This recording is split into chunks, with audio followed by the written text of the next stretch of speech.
It was the boss's only son, and everyone knew that the party was going to be extravagant. The son, the one that the boss waited for so many years, finally was engaged, and the wedding was going to be an event of the century, and everyone was so excited to partake in the simcha of their wonderful and beloved boss. And of course, part of the simcha, part of the party, is to come with a gift, and a lot of wealthy friends, and they each showed up with a beautiful gift wrapped, different exquisite items. Some brought fancy pens, others brought other rare and unique items. And of course, the boss was loving the party, loving seeing each and every person accepting the gift, of course on behalf of his son, but in truth, it was more of a show of hakaras hatov, a show of appreciation for all that the boss did for all his workers for so many years. The wedding ended, everyone had a fabulous time, and the next day the boss sat down with his son, the new daughter-in-law, and they started going through all the gifts.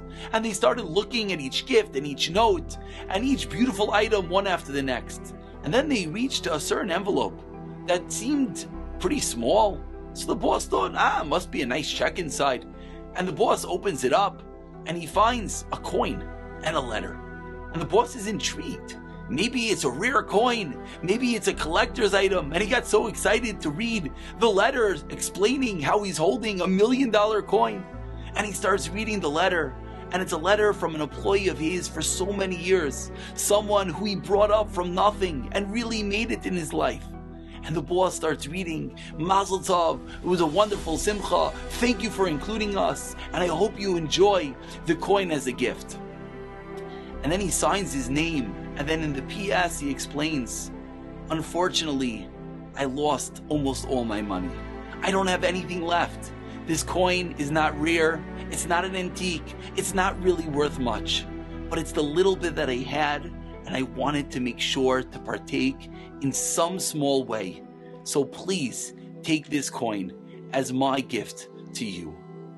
And the boss, of course, was so touched.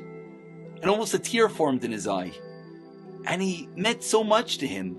And right then and there, all the other gifts were meaningless. And he took that coin and he found a special place with the special note. And that coin was there for many, many years. Long after all the other fancy and expensive items long ceased to exist. The Chassam Sofer explains the carbon mincha, the carbon, the sacrifice of an ani of a poor man, and it explains that it's an azkarat and a remembrance in front of Hashem. The Chassam Sofer says this mashal.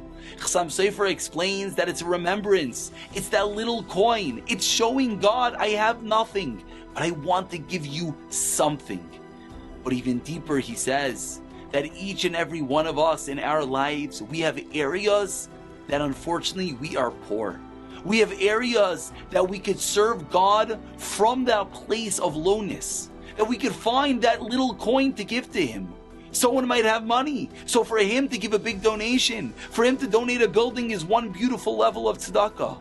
But perhaps that same person has an issue with kas, with anger. So if he serves God from his anger, if he controls himself, that's the most beloved gift. For some, it's difficult to wake up. For others, it's difficult to control their eyes.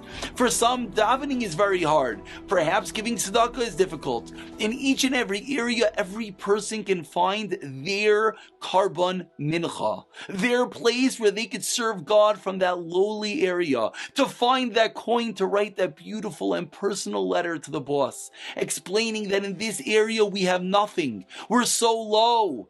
But yet we want to give God something. And that will be the ultimate azkara, the ultimate remembrance sitting on a pedestal forever and ever.